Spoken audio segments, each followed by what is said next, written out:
Today I'm going to be talking to Beverley De Col, and Beverley is a gentleman's personal stylist. And the reason for talking to Beverley, other than the fact she's got a fascinating business anyway, is that it links to something we started doing on the Portfolio Careers website, which is reproducing people's portfolio career stories. And some of the conversations that we're getting on the LinkedIn group, as well as directly as a result of the website stories, is people keep saying, well, I have a job already, but I'd like to do something else, but how do I actually get started? Because I've still got this other thing as well. And Beverley is a great example of someone who had something else, still has something else, but wanted to do this instead. So let me introduce you to Beverley. So Beverley, tell us about what you do and how you got started. Okay, well, I'm a gentleman's personal stylist. I started this business as a direct result of my job, which was informal retail menswear. I realised that there's a big aspect out there of the whole styling for gents. Nobody talks about it. Gentlemen are expected to get on with it and do it themselves, and there's a lot in the press about image makeovers for women, but actually, you know, in my opinion, men do need some help sometimes as well. So it's a little bit of a niche area, but I find that you know, those guys that do take advantage of the service, or you know, when I offer styling tips, they all love it. So. But what I find interesting about that, you see, is that you had this job, that job, but then because of that, you discover there are opportunities for actually setting up your own business. And it's very important for people to actually remember that it's not necessarily something that's way out there. And we all know, well, I know lots of people with portfolio careers where they do 2, 3 or 4 quite different things. That's one way of doing it. But another way is where you're doing something and you suddenly see an entrepreneurial opportunity that links to what you're doing, and you can build on that. And that's what you did. It is. I think I saw a niche in the market, and I also, if you like, want to be more in control of my own career. So, you know, doing 2 jobs side by side is possible.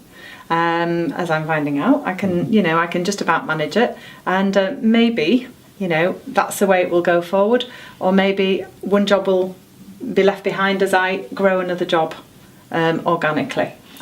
Well, tell me what you did first to get started. When you had your idea, I'd like to have this as a business, what did you do? I decided to write a website, creating a website so that people could visit the website for information, and just to see who I am, what I do, get a feel for the service. As I always visit websites to research things, I thought it was very important to do that first. So, because that's really important for people to pay attention to. You'd had no previous experience, you hadn't written websites, you hadn't written advertising blurb, anything like that. No, not at all. You'd researched, looked at how other people did it, and learned from that. That's precisely how I did it. Yeah. I looked at other sites, mostly they were for ladies, in fact the majority are for ladies, so I decided to do one for gentlemen, and so it wasn't all going to be pink and fluffy. It would be much more manly, and it would just offer more practical styling services, particularly for big and tall men who find it difficult to buy off the peg. So there was a whole host of things that I wanted to incorporate into the website and into the styling service. So no, I had no previous experience. So you started to write all the blurb that was going to go on it, but then how did you get from that to actually having a website? I asked around for people to give me recommends for web designers, and then I found one that was affordable for my budget.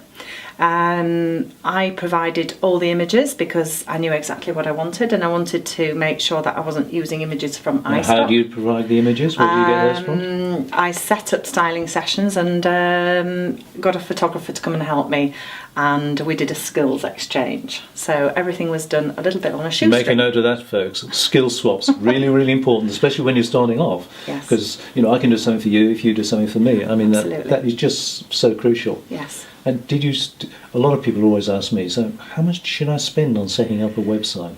It was a basic $750 plus the printing and some various other things. I think it was about $1,200 with the VAT. Right. In total. So it was just about affordable, but I felt it was a necessity.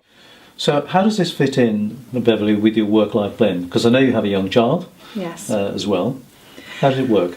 Well, I think partly the reason, apart from the fact that I'm passionate about what I do, the other part is that I want to be more in control of my working day, and that must fit around school drop-offs and school holidays.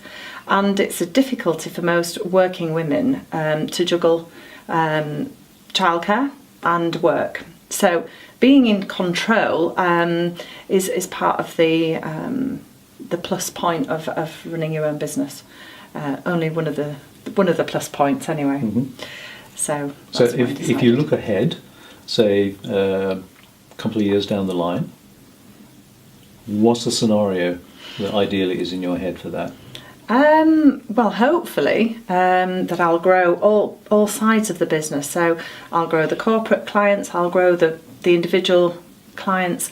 I'd love to do more of the workshops that I've been doing in schools voluntary, which is about looking good.